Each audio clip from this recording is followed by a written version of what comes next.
Get the Friendo Club set up today and get access to over 700 Going In Raw bonus episodes, our monthly Big Blue predictions challenges, and the ability to ask questions at Going In Raw. We also offer the Steven Larson comic book and exclusive Friendo Club t-shirt. Just hit join here at youtube.com/Steven Larson or go to patreon.com/Steven Larson to sign up.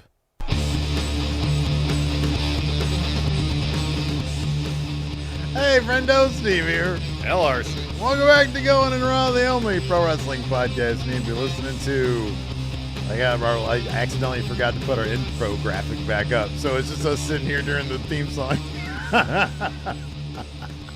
And then I put it back up. Anyways, welcome back to Going In Raw, everybody. Saturday night's main event and this past Friday night Smackdown is on the agenda for tonight. Yes. Saturday night's main event, I thought it was actually pretty fun. Yeah, there's some good wrestling.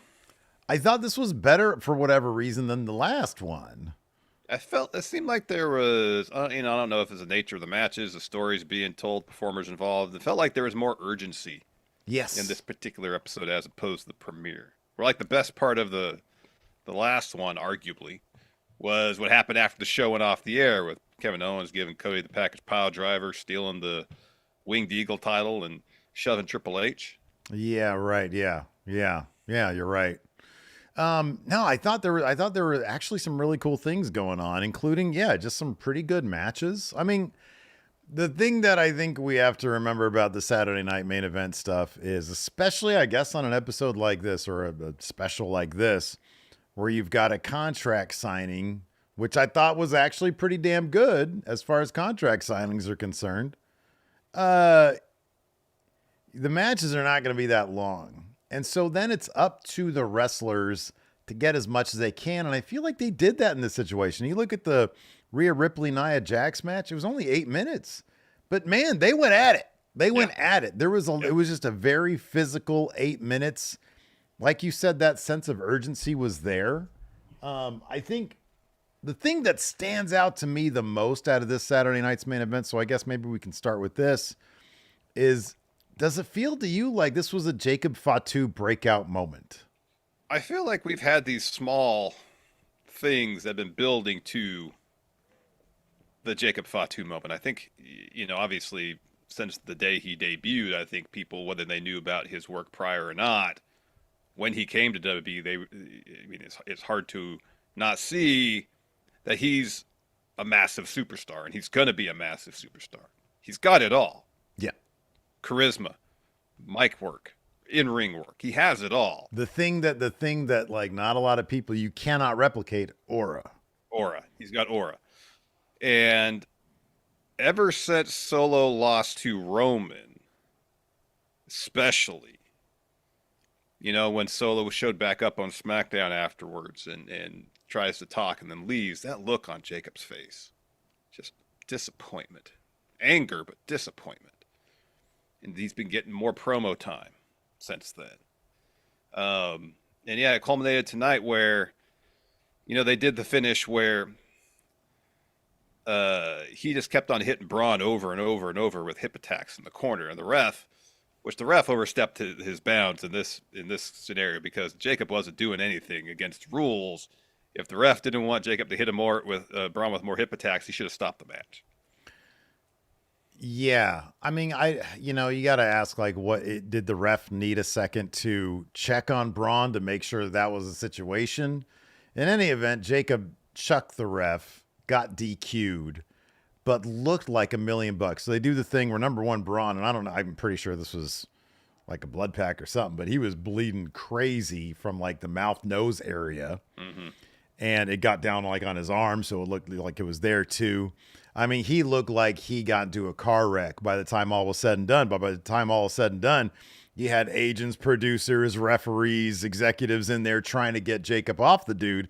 And Jacob hit him with like, 2 or 3? I think 3. Moonsaults. And it was a great visual because people are down there like this, like, no, don't do it. Like Daivari was down there, no, don't do it. And then he launches himself and they scatter out of the way. And it was such a terrific visual. The crowd just wanted to see this happen more. They were chanting Fatu, Fatu. They were chanting one more time, one more time. Yep. They were into this. And that amount of violence and just the savage visual of him going at it with Braun and Braun bleeding everywhere and just in a daze and just completely out of it. And you see Fatu kind of, and everybody realizing this guy is dangerous. You know, you and I had an inkling that given that they were billing this as, you know, monster versus monster kind of. I mean, they had the tail of the tape graphics and all that kind of stuff. Yeah. Right. They really jazzed up the production aspect of it from that standpoint.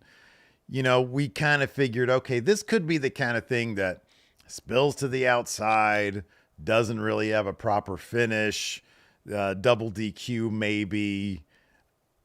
I don't know if I had or you had offered up the idea that somebody could just get beat up so much that it gets DQ'd.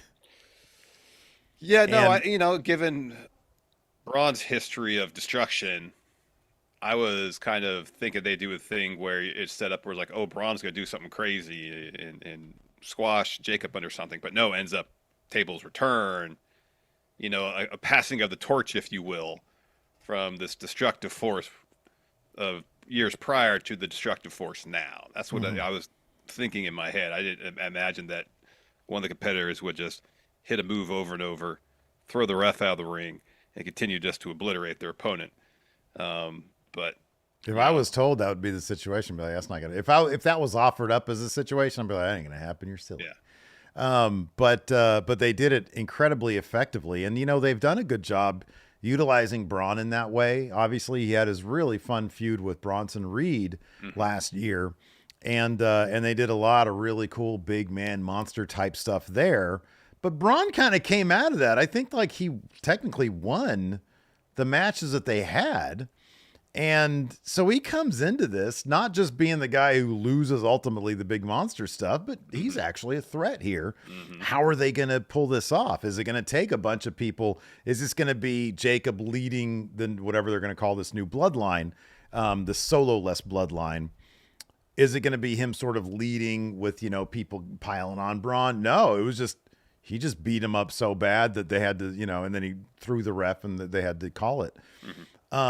But the crowd response, the fact they can go back to this moment, and obviously, dude, Jacob's been doing this for a very long time. Yep. He knows how to play the crowd. He knows how to act. He knows how to perform and live up to this moment. And you've seen that over the past couple of weeks with these promos, you know, walking towards the ring, whether it was for Tama Tonga's match on Smackdown last night, you know, when he's calling out Braun and he says, now it's time for Tama Tonga to do his thing. Well, Jacob's the spotlight guy. And so to see him really come into his own now with Solo gone sets up a lot of cool questions. Yeah. Is Solo going to be in the Rumble? What's their next encounter going to be like? Are we going to get somebody, you know, when we were talking about how is he going to change the phrase, I love you, Solo? Well, somebody in the comments, and I'm sorry, I forget who it was, but it was a great idea. He doesn't stop saying, I love you, Solo. Even when he's killing Solo, he keeps on saying, I love you. Maybe because you brought me here. Maybe because I love you so much. I don't want to see you get humiliated the way you did with Roman. Yeah. Whatever the reason is, that can stay the catchphrase for the duration of that feud. Yeah, that'd be interesting. Yeah. But he's elevating himself beyond that catchphrase now into a whole other realm. And I know a lot of people are, you know, in our chat were saying, oh, we want the world for Jacob. And we do too, obviously. I kind of feel like it's most likely that his next big move is going to be getting the U.S. title at WrestleMania. Yeah. That wouldn't shock me anyway. That would not shock me. I mean, they're already angling for him to be involved with LA Knight, whether LA Knight gets the U.S. title back from Nakamura or not.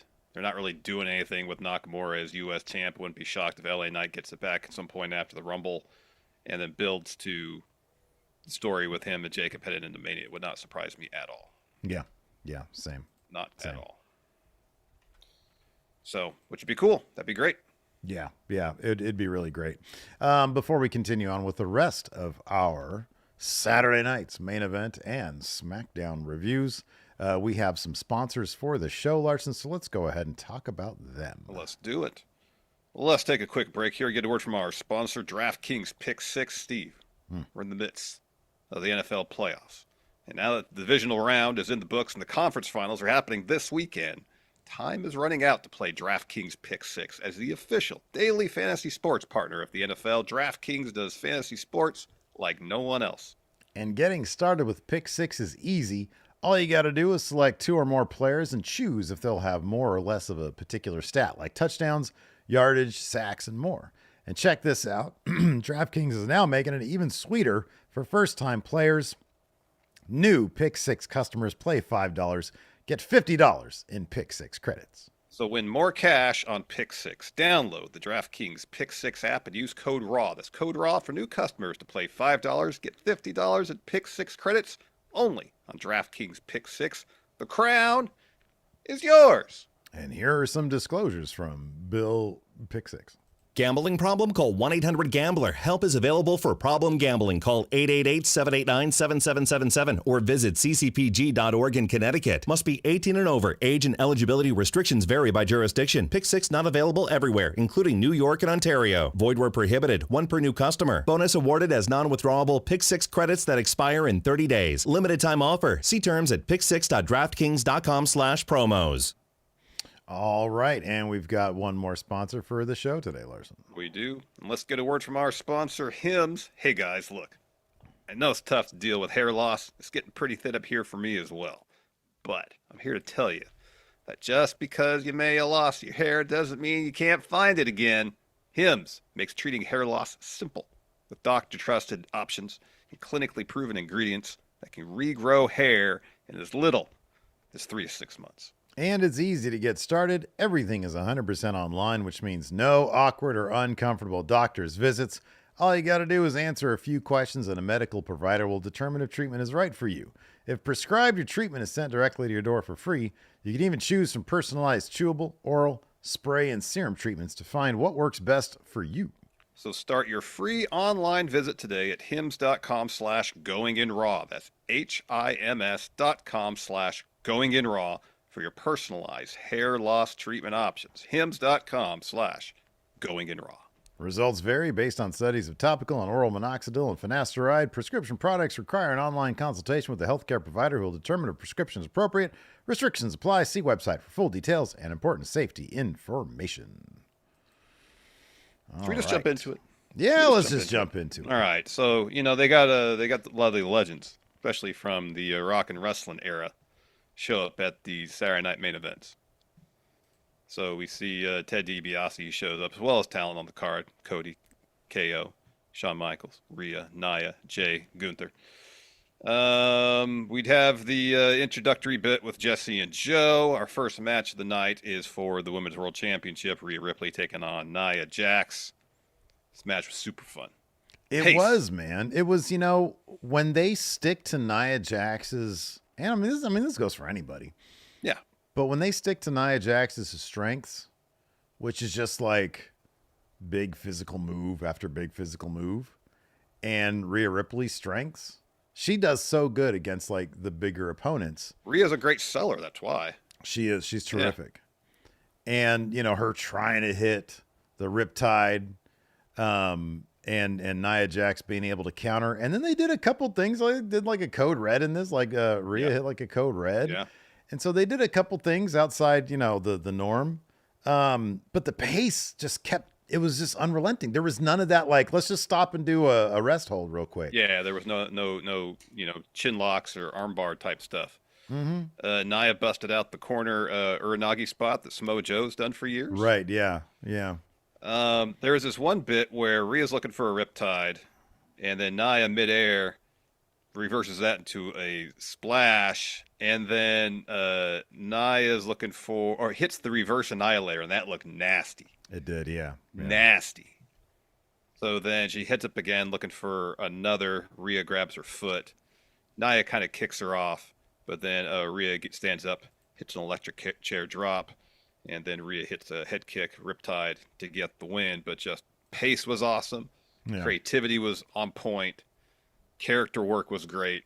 Just it was not long. It was only 8 minutes, but they got as much out of 8 minutes as you possibly can in a match. It was tons of fun. Absolutely. I mean, it was a definitive win for Rhea Ripley, so it doesn't seem like they're going to revisit this. Nia's already declared. They did a big declaration segment on SmackDown. Yeah. So Nia's going to be in that along with a lot of other people. 29 other people to be exact. Yes. But a lot of them were revealed on SmackDown. Yes, there was like four people who declared on yeah, the Women's Rumble alone on SmackDown. Yeah. Yeah. So yeah, I don't know. Like, what do you think is going to be next for Nia Jax?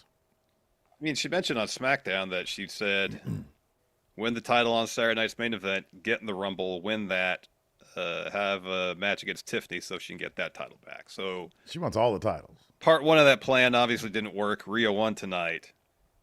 Part 2 still in play, whether it's a Rumble win, which I'm pessimistic that's going to happen for Nia. But nonetheless, I'd be pretty surprised if she didn't have a match against Tiffany for the title, so that Tiffany gets her definitive, non-opportunistic cash-in type win over Nia. Where do you see that happening? Because this would like to be the Rumble, because right now there's 4 matches on the Rumble. Yeah, maybe they add a 5th. I guess it's possible. Given that two Rumbles are like an hour each. That's 2 hours. The ladder match will probably be pretty long. The stipulation for the tag match, potential is there for it to be 12, 15 minutes. So last year at the Rumble, we had a total of 4 matches. So there was a women's championship match. I mean, Nia could do the thing. I don't know if there's precedence for this. There's precedence for somebody having a match, losing, and then entering themselves into the Rumble. Yeah. But I don't know if they've ever like declared first for the Rumble, also had a match at the Rumble, and then got in the Rumble itself. You know what I mean? That's kind of different. Yeah. So I would imagine it's going to be after the Rumble, maybe on the special SmackDown, maybe an Elimination Chamber. It could be Elimination Chamber. I could see that. If she doesn't win the Rumble, she's like, well, I'm going to go in Elimination Chamber. Yeah. That could be. Yeah, we'll see. We'll see. But I'd be pretty surprised if they don't have that match before. So what you could do, this would be great. Charlotte wins the Rumble. Mm-hmm. She chooses Tiffany Stratton. Mm-hmm. So on the SmackDown after the Rumble, Nia Jax comes out and says, hold on a second. I want Tiffany at Elimination Chamber. And then Charlotte, you can have whoever wins that match. And so we get that Charlotte-Nia Jax moment. Maybe they get a match on SmackDown in advance of that, and then they get to shoot on each other. That's what you really want to see. Yes, that's what I want to see. That's what you really want to see. I want to see Charlotte Hogan, darn it. So then after that, Jesse joins commentary for Sheamus versus Braun Breaker for the Intercontinental title. Jesse was, once again, Jesse was great. He was great. Jesse was great, man. He was awesome. Great. Another match with fantastic pace, never let up. Yeah. About halfway through, they're on the outside, and Braun hits Sheamus with a spear in midair after Sheamus leaps off the announce steps, and that looked like it sucked. Again, man, this match was just really good. Wasn't the longest match in the world, but man, they gave it everything they had, and by the end, Sheamus having already eaten did he eat a spear before the spear? Before the end? Oh yeah, on the outside. Yeah, on the outside, but not in the ring. Yeah. Yeah. But selling the shit out of that and just running out of it because he had a chance at a bro kick in there because he hits the bro kick. Braun gets his foot up on the rope. Sheamus is able to go for another attempt at a bro kick, but he has to stop himself because he's like, ugh. Yeah, because Braun, after the spear midair, was working over Sheamus's midsection. Mm-hmm, so he goes to the second one. Oh gosh, my ribs. So he misses that. And then Braun hits him with a spear to retain. Really fun match. It was 2 for 2 at that point when it came to the quality wrestling. After that, we had the contract signing for the Royal Rumble Undisputed title match. Cody, Kevin Owens. Shawn Michaels is your host. The finisher, as he put it. Because all this is going to get the job done. Sorry, the closer. Yes, the closer. So that match, the Sheamus one, went 11:30. They probably had leftover time from the other one. Maybe Rhea and Nia did everything they wanted to do, and they just wrapped it up early. Maybe. I feel like that. I feel like everybody was given. Well, no, the main was given the main got 16:40. Yeah, it was almost 20 minutes for that one. Yeah, and then Braun Jacob Fatu, that went 9 minutes. I don't know what that would have the actual match was 9 minutes? Guess so. Yes, so I don't know. I mean, Braun spent a lot of time doing laps around the ring, doing the. He did. He took his time doing the stuff, laps. so that takes time. Yeah, he did. So Sean comes out first. We see some more legends seated ringside. Kevin Owens is wearing a Cody Sucks Eggs shirt, which is a reference to Terry Funk wearing a similar shirt when he was feuding with Dusty Rhodes. So he comes to the ring. Cody comes to the ring. Shawn Michaels says, all right, we're here to do this. He mentions that Nick Aldis couldn't finish the job, so now he's the closer to get the signatures on this contract. So sign. So Cody grabs a pen. He signs it. Kevin Owens grabs pen. He's about to sign it and goes, last night you said something that really pissed me off, Cody. You said 10 times out of 10 I take the easy way out. But here's the thing. I could have done that in Berlin because of your knee, but I didn't. You're the one that takes the easy way out. You left. Sorry, who left when things got tough? You did. I stayed. You quit. Steve, would you like to play? You know what I love? Well, hold on. Yeah, I'll definitely play Cody.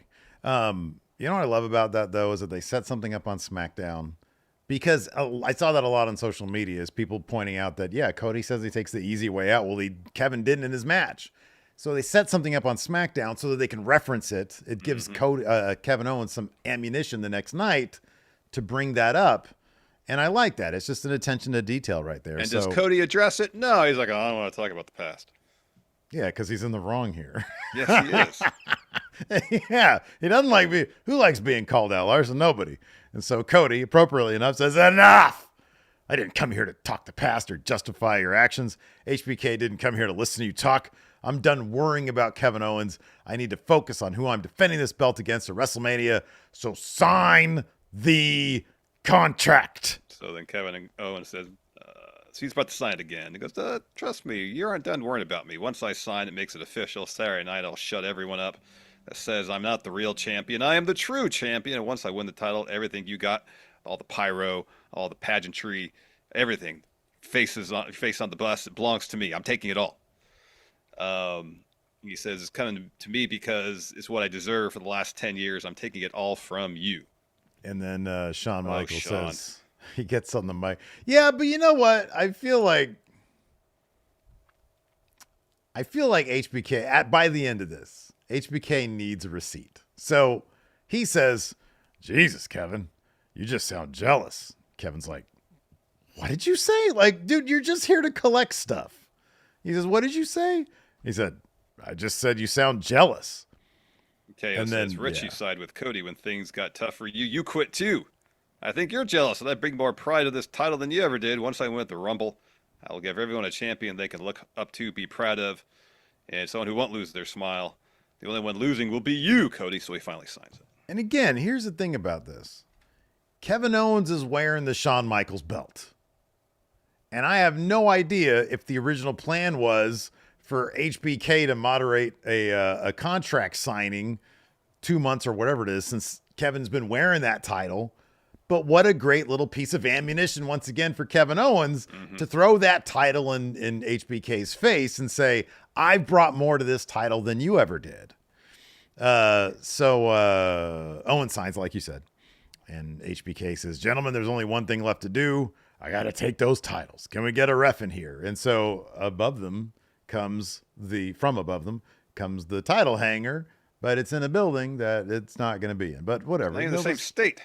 They'll just clip it off, and then they'll take it, I guess. Yeah, I guess so. And then the chain will just go back up into wherever they have the chain. Up in the rafters. Into the heavens. And so the referee grabs the titles and puts them on the thing. And then HBK says, Lucas Oil Stadium, one man ascends the ladder. One man walks out, undisputed WWE champion. Gentlemen, good luck. And again, I'm raising my hand at a question here. Larson? Yeah. What happens if one man grabs one title and the other guy grabs the other title? Guess we got 3 world champions then. Holy shit, there's a third man, brother? Gunther, he's world champion. The disrespect. Dude, that was in my DNA apparently because I legitimately forgot about Gunther. He put on a really good event match. at the show. He was the main event. Anyways, sorry, Gunther. I'm having enough of this Gunther disrespect, Steve. Listen. Sorry, Gunther. Gunther brought the feeling back tonight. He dragged Jey Uso to a decent match. We'll get there in a second. So Kevin Owens gets a cheap shot on Cody, and then grabs HBK, kicks him in the gut, goes for a package pile driver on him, which he deserved for talking shit. And then, but then Shawn Michaels gets out of it because Cody super kicks. Yeah, Cody gives him the super kick. He gives him some sweet chin music, and so then Shawn Michaels, as Kevin Owens is coming to, loads up his own sweet chin music on Kevin Owens, hits it, and so Shawn and Cody are just in the ring like whatever. They weren't doing the Shawn Michaels dance. Yeah, exactly. They should have had Cody start doing the Shawn Michaels dance. That'd have been great. Telling you, man, this coming Tuesday on NXT, Kevin Owens should show up. Package Fill pile out a drive Shawn receipt. Michaels What's that? Yes. in gorilla position. Or at least hit him with a stun or something. In gorilla position, right? Of course, absolutely. Yeah. Yeah. And it's just on like their IG live. Yeah. No, it's in the picture-in-picture thing they do during commercial breaks. Yeah. Even better. Perfect. So after that, next match was Jacob Fatu versus Braun Strowman. Tama Tonga and Jacob have a promo as they walk to the ring. Tama Tonga's talking about how he's got everyone on that. Yeah. Yeah. And Jacob says, "You tough, but you've never been in the ring with me. You better get in where you fit in. I'm gonna beat you post to post, coast to coast on NBC." Hey, Mutant Mayday says Cody should have done the HBK hand gesture to Kevin Owens, the one from the GIF. My goodness. The simulated. So Jacob comes to the ring. Braun makes his entrance. Fun match. Things really picked up, as we mentioned at the head of the show. At the end, when Jacob, I don't know how many hip attacks he hit. 6, 7? So many. Shoves the ref, and then destruction begins. He gets a chair. Security comes out, throws the chair at security guard's head. Yeah. Hits a moonsault. That was definitely some leftover MLW action there. Yeah. So Tama comes out and tries to calm Jacob down. No avail. Another moonsault. So at this point, Braun's bleeding from the mouth. He's got blood smeared all over his chest. It's even in his armpit somehow. That's great, yeah. So Jacob leaves, and he's like, "Nah, I'm not done with you yet." Comes back to the ring, another moonsault, and then finally he leaves. Mm-hmm. Yeah, man, it was one moment I think of many to come that'll just demonstrate how big this dude is gonna be. Because man, you got to think Triple H. There was that video of Triple H like rehearsing his entrance with him, and he's like, okay, this guy's gonna be a big deal. Oh yeah. So then we saw the Arn and Tully. They were there. We had a quick Mean Gene tribute. And then Jesse says, Jesse was up in the thing that him and Joe Tess were talking. He's like, I've never seen wrestlers so vicious. We tried to keep it professional. I've never seen anything like that last bitch. So then we had Jey Uso versus Gunther. I don't know what Jey Uso's thinking here, man. He's in the corner like dilly-dallying. That bell rings, and within a millisecond, he's got a Gunther-sized boot. Right in the face. All in his dome right there. Yep. Sleeping. It's a world title. Well, world title. Jey Uso's like, you know what, man? This thing doesn't ever main event, so. But that's the contradiction there. It's never main event. It doesn't main event, but it's main eventing now. Right. On Saturday night's main event. Double main event. It's the main event of Saturday. Yeah. Saturday's a huge night for all sorts of things. Bowling, karaoke. Well, I mean, that's drinking. like the huge UFC cards, Saturday nights. Boxing matches, Saturday nights. Right. That's when they happen. Yeah. And this is the main event of all that stuff. This match. Well, they like it to be. Saturday night's main event is the main event like Gunther main events with that title. It's not really the main event of Saturday, but they call it that. Well, for Gunther it was, because he brought that feeling back. This is, again, pace, urgency, tons this of is chops. Where the best wrestle. Yeah. Like, I think where they kind of went wrong with Gunther, along with like the weird creative stuff of the Crisis of Confidence, him being a troll, is focusing so much on putting sleepers on people. Yeah. Because when he was focusing so much on using the sleeper as a finisher, his matches I didn't feel like were as effective as opposed to chop, chop, chop, boot, drop kick, bunch of power bombs. Yeah, I can agree with that. And like selling super well, That's a good point, yeah. Because there was no sleepers here. shit ton of chops, a bunch of power bombs, and it was a really fun match. Mm-hmm. Yeah, agreed. Yeah, that's a good point. That's a good point. And we got the big pin. So we got Jey was able to hit. Pin. Yeah. Jey was able to hit 2 spears and a Uso splash, and he hits it. Gunther kicks out at 2.99. Yeah. So Jey tries for another spear. Gunther hits that reverse. 2 power He just bombs. runs right into a power bomb. I know that was really well done. He did, yeah. Yeah. Runs into a power bomb. He has to eat another one. And then Gunther does a thing where his legs are up in the air and he's pinning him so deep. Love it. This is a dirty pin, man. That was dirty. Love it. It was like Edge on that one time. It was like that dunk last night that that Zach Eddy dunk. That was nasty. Yeah, it was. My goodness, man. Yeah. Ooh. Yeah, that was Zach Eddy wasn't one that was dunking. He got dunked on. He got dunked on. Yeah, he got posterized. Yeah. Gosh darn. So yeah, Gunther gets the win. Not surprising, but a really fun match. You know, Gunther, as you say, brought the feeling back. You know who brought the feeling back, though, man? You did. What'd I do? By winning the January Big Blooper. I can't wait. So listen up. This is what we're going to do, everybody. Because unfortunately, coming up, you know, there's a couple dates coming up, like March, I think March 1st, March 2nd, something like that. The AEW pay-per-view Revolution. We got family obligations. Not going to be able to watch that. Oh, you just want me to take the heat for this one? Okay, fine. I have family obligations. Cool, whatever. Damn, man. I thought we had some solidarity. I'm gassing you up, saying good job, winner, chicken dinner. Listen, this Friday, right here, where you're watching this show, not in the audio realm, but Can't watch audio. We can't watch audio unless you got some sort of weird brain thing going on. Right here, youtube.com/Steven Larson. Before we go out and play basketball, here at twitch.tv/Steven Larson, I will be putting this on your head, Larson. The Big Blue Predictions Challenge for January hat. It looks like the Raw Netflix logo. I designed this thing, and you're going to have it on your head. And I can't wait to do it this coming Friday in front of lots of friendos, hopefully doling out tons of subs. And so this right here, the Big Blue Predictions Challenge hat, will be in our first official championship crowning celebration. Lots of pyro.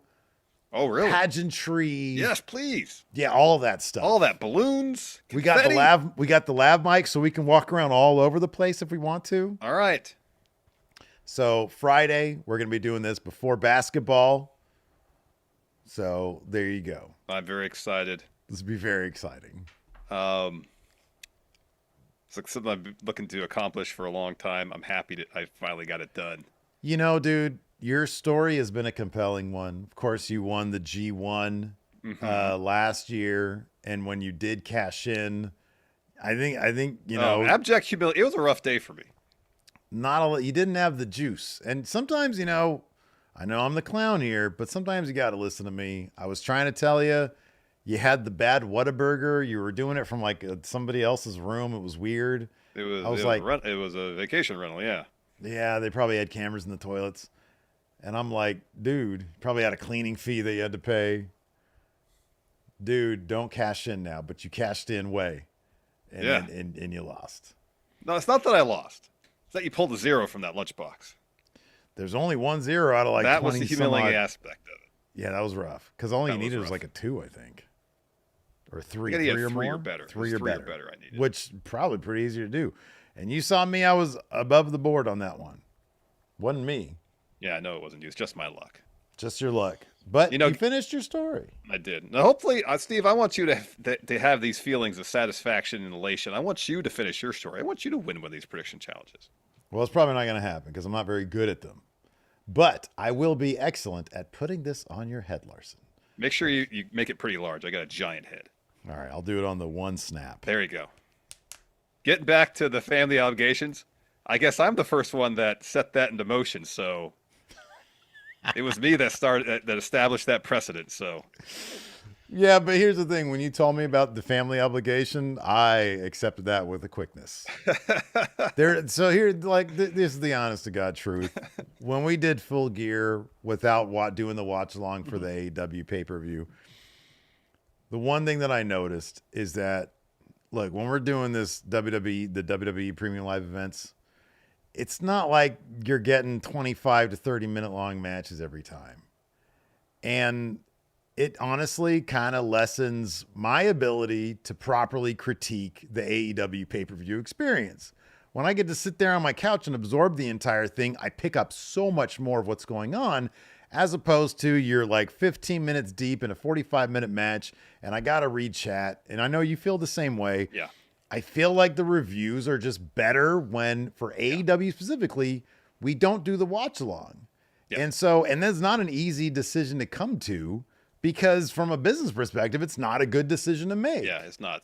That's 4 hours of stream time that we don't do. So, yeah, and for whatever reason, I feel like the WWE shows, we can absorb the match, we can interact with chat.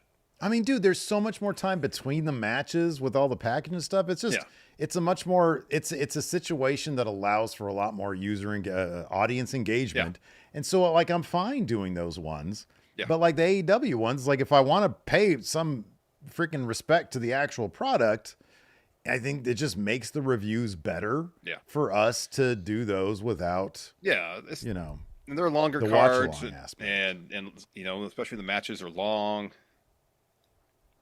You know, most of the time, by the time we're done watching these AEW pay-per-views, we're tired. And it makes the reviews like shittier. It does when we're tired and we haven't necessarily been paying our full attention to the matches. Yeah.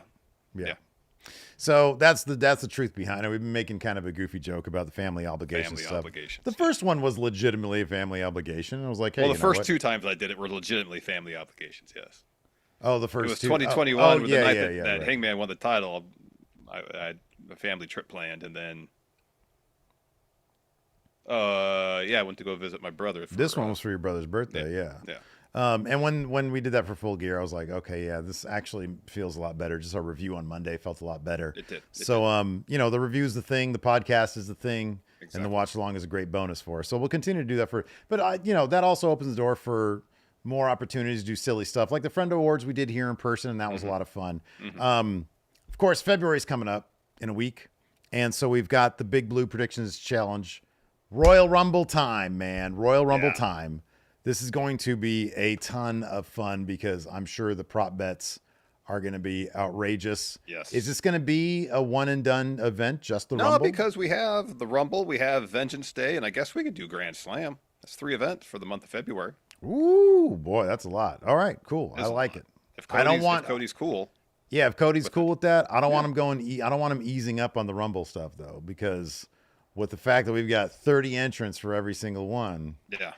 I don't know. I do whatever you want to do, Cody. Go crazy with that shit. Cody said he's already scheming right now. So whatever Cody wants to do, whatever he thinks is going to make for the best predictions challenge, and that's what we're going to go ahead and do. I'm going to order a new hat for that.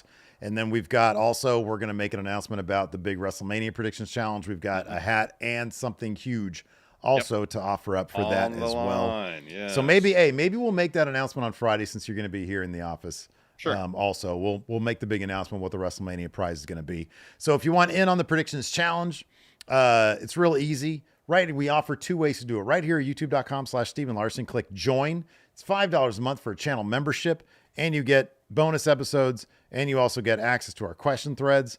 Or you can go to patreon.com/Steven Larson. Click on the Friendo Club setup there. It's also $5. Get access to the same stuff. So that is how you get access to the Big Predictions Challenge. It's a lot of fun, and I want 500 friendos for the WrestleMania 1. That's why we're pushing so hard for it. I want you to finish your story, Steve. I want you to win WrestleMania predictions. That's what I want. I got to start a story first. I haven't really started a story. Start a story right here, right now. I always come in like, today I came in with 48th place or something like that. It's horrible. All right. It's terrible. Set a goal for the February. Where do you want to finish? If you can't be 1, where do you want to finish? I don't know. That's too much pressure. You know me with stakes. I don't like stakes, Larson. I do this for fun. No, it's fun. Basketball.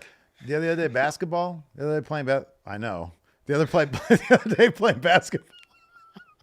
You know, we introduced stakes to it, and it just made me anxious the entire time. Yeah. I mean, I still won, but still, we played a lot harder. We played way harder, and it hurts. It hurts my legs. Yeah. So yeah. Anyway, yeah. Cody says Steve is Stardust on the Cody story timeline. I'm really early on. I'm about to get fired from this shit. Oh wow, that's how bad You're I about am. to Right step now. away from predictions for a while. Well, I You go wouldn't to some that other far. wrestling podcasts and start doing their predictions. I'm gonna start the Wrestle Juice predictions over There you there. go. Exactly. There you go. Yeah, and then I'll get booed out of that place too, and I'll come There back. we go. You have to come back here to a hero's welcome. Exactly. Yeah. Anyways, that takes years. Let's talk about SmackDown stuff. Sure, there was actually quite a bit on SmackDown that related to Saturday night's main event, like all of Cody's opening promo, Yeah, true. where he just pretty much says, "Hey, I'm not that nice of a guy, and I'll kick your ass, Kevin Owens." Essentially, I saw an interesting conversation between the fellas over at Post Wrestling about why the crowd doesn't seem interested in turning on Cody the way they did with Cena and Roman. And is they it had an because they really interesting... understand that he's actually an asshole? No. I don't think they're that savvy. Their feeling on it was actually, it's pretty interesting and probably the truth. Cena and Roman represented a company that creatively the fan base was not satisfied Yeah, with. that's a good point. So they aimed at their They're ire towards the top stars of the day. Yeah, okay. WWE's doing well, so they're going to cheer Cody. If the creative starts sucking, they'll probably turn on him. Yeah, it's entirely possible. Thought it was pretty interesting. Yeah, it is. But yeah, we have this transfer window thing. Yeah, there's actually some definitive moves. Damian Like- Priest is officially on SmackDown. I'm not sure that's great for Damian Priest. Losing Judgment Day was the worst thing to happen to him. He is a man without a real, I guess, hook. Yeah. Like Drew McIntyre has found his place. He's the top bad guy, right? Jacob Fatu is very quickly finding his place. CM Punk has his place. Seth has his place. Gunther has his place. Jay, even Jimmy. Carmelo Hayes is developing a place. Damian, without Judgment Day, kind of like has really fallen off in terms of like, he's just good guy. Yeah, I know. He's just good guy. He is- And he's not just good guy like LA Knight, who gets huge pops. I'm going to use the analogy from Judgment Day. He doesn't smile all the time, but he's babyface Finn Balor before he went to NXT. Yeah. He's just generic good guy. What's his He motivation? is. I don't know. Yeah. What drives him? I don't know. Yeah. Don't know. Jorge has it right. Give Priest his hot tub back. Where's Party Vampire? I'd love to see that. At least we knew who he was. At least with Rhea, he had like somebody who he could get involved in the stories Well, with. that's somebody he could play off of in promo bits. Yeah. Yeah. Like you understood that their relationship, like their friendship was genuine and their chemistry was really good Yeah. because they are really good friends, you know? And yeah, one of the worst things they did for Damian Priest is breaking up the Terror Twins on TV. It was.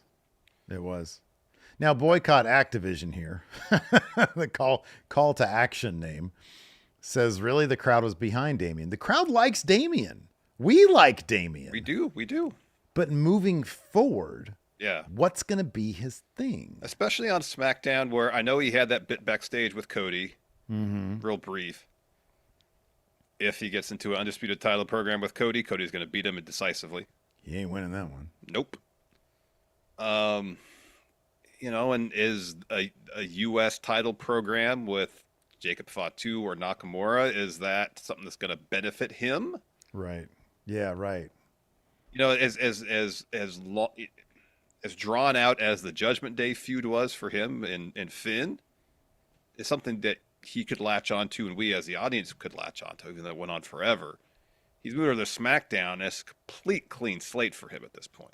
Now, if he gets into a feud with somebody that people really want to see more of, the Wyatt Six, because they've really held back on Wyatt Six stuff, there's some interesting story stuff they can tell with him in the Judgment Day being his family and them, whatever their motive is these days. They can come up with, you know, I think Rob Fee does like the Wyatt Six stuff. Yeah. They Well, can, I speaking think of- Rob Fee could come up with something good for him. Yeah, speaking of the Wyatts, you know, they're on SmackDown. Miz found out he was going to be moved to SmackDown on Friday. Yeah. And it was pretty great. He did the cross. thing. And then he finds new allies in Waller and Theory. And then right after, and they're like, yeah, we can do movies. We could do more Yeah, he's Marine pitching on movies. Marine 7, yeah. Right. And in Theory's like, we're going to be rich off the Marine 7. And then they find out from all this, you guys are being moved to Raw, and they get super excited, and then they leave, and Miz is like, well, damn it. Then you see, this is actually a team up I would love to see. Miz was pitching Andrade on how to take things to the next level. Andrade's like, oh, that's a great idea. I'm going to go find somebody to help me with that. Yeah. And so he leaves. Miz was hoping it'd be him. That's a team I think it'd be actually a lot of fun. Yeah. But yeah, so Miz is trying to find some allies because he thinks that a Wyatt 6 confrontation is inevitable. Yeah. He's probably right. Probably. Yeah. We mentioned earlier that we had a lot of Rumble declarations on SmackDown, and we did. 6 by my count. So Charlotte declared via another video package.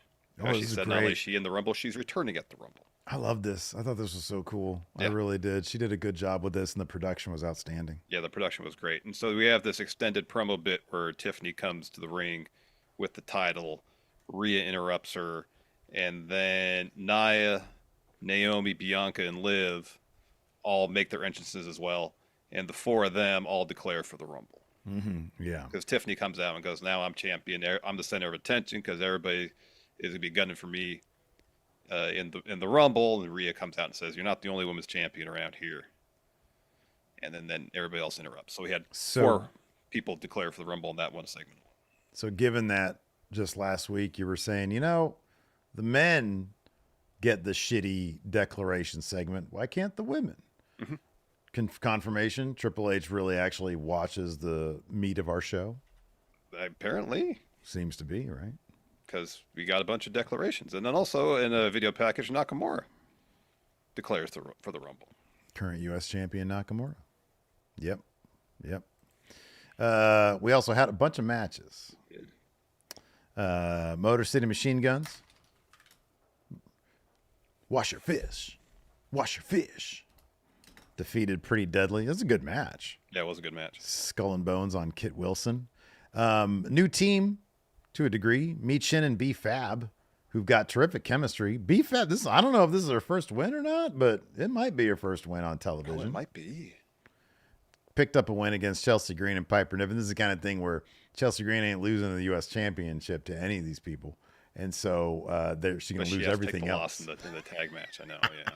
Exactly. To motivate the rematch, which she will then win. Because she eat defeat against Michin. But the tag match saw B-Fab get what might be, I think, her first win on television. We had, so that segment with all the women's declarations turned into, of course, a big brawl, which led to a 6-woman tag match. Nia, Candice, and Liv Morgan defeated Rhea Ripley, Naomi, and Bianca Belair. What was the finish to that one? Oh, Liv rolled up Bianca. That's because Bianca hit Candice with a KOD, and then Liv rolled her up right after she hit it to get the win. Got it. Apollo Crews got a win on television, Larson. Yeah. Against Johnny Gargano. Via roll-up, there is a distraction from Motor City Machine Guns, Wash Your Fish, and then DIY. And then DIY versus Motor City Machine Guns. A best 2 out of 3 falls match is booked for the Rumble. That's going to be... It's going to be really good. That's going to be a really good match. And it's cool the tag titles are getting a pay-per-view match. Earlier on in SmackDown, there was a bit where Pretty Deadly was complaining to DIY about the lack of quid pro quo going on there. Pretty Deadly helped them out at one point and has been reciprocated. I wonder if they're going to make DIY that is going to make some arrangement. Be like, hey, help us out here. You're next in line for these tag titles. Could be. LA Knight defeats Tama Tonga with the BFT. Yeah. Jacob Fatu gets angry, starts beating up on LA Knight. Braun Strowman comes out to confront Jacob. They had a great stare down. In the end, Braun clotheslines Jacob out of the ring. LA Knight had a wonderful promo beforehand. Again, just trying his best to kill the aura of Jacob Fatu. He was like, "I'll hit you, I'll drop you on your head and give you the shakes again." He starts doing the Jacob Fatu. He does the big thing. Yeah. It was pretty funny. New SmackDown superstar Damian Priest defeats Carmelo Hayes because Carmelo, after Jimmy versus Kevin Owens is booked for the main event. Carmelo goes to Nick Aldis and says, "Hey, I was supposed to face Jimmy tonight," and Aldis is like, "Well, I got another opponent for you." And Melo's like, "I don't want to be another situation like the Braun situation. I want to know who I'm facing." And Aldis says, "Well, hold on a minute, and then I'll introduce you." And it was Damian Priest. Melo was really good in both these segments. Yeah, he was really good in the match too, Yeah. but he really needs to not be the next Dolph Ziggler. Mm-hmm. All right, Carmelo, listen, here's the deal. This is what we're gonna do.